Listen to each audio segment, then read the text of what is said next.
You know? Nice. Yeah. So, you know, that kind of reminds me of my upbringing, you know, like growing up Cuban American, like, and of all places, Broward, which is like one of the strangest places to be for a Cuban American.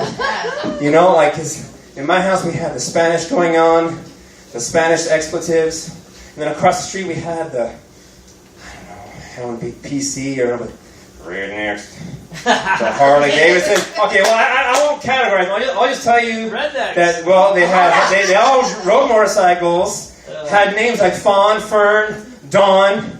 You know what I'm saying? You know what I mean? So, you know, I mean, Brett. I mean, you know, like it's hard. It's quite possible that, you know, brothers could have been cousins and parents could have been brothers, and the whole inbred thing. It was kind of a scary place, I gotta tell you.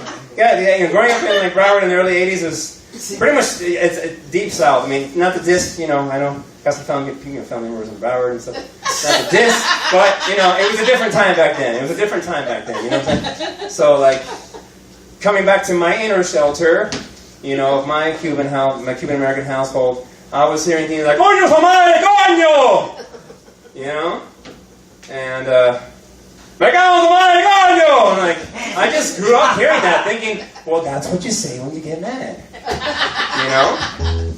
And then, like, years later, when I finally moved down to Dade County as, like, an adolescent, my Spanish teacher would look at me, and she's like, "You don't speak Spanish?" And I'm like, "No, I'm soy gringo. I'm from Hollywood." And like, you know what?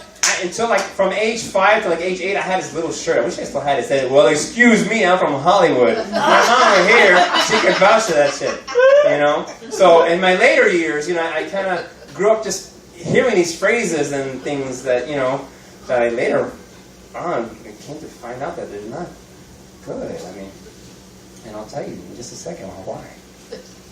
Live in peace. So, but back to the Cuban profanity. Oh yeah. I told you I was going to finish. See, I had a little bit distracted, but I can't hold the thought. Thank God. I can, you know, I'm getting better at it. So you know, "Oye, you know, and then that particular one. "Me cago en su madre, coño." You know, that one, I'm like, when I finally understood what that meant, and to know that it was my mother saying that, it really fucked with my head. Because for those of you who don't speak Spanish, that means, "I shit on your mother." "Me cago en su madre, coño." Damn it, I shit on your mother. I'm like, Mom, is there some kind of weird scatology ritual that you're not telling us? I mean, seriously, you know, so I'm sure she would hear I love my mom. Mom, we love you, via Facebook and YouTube. You know.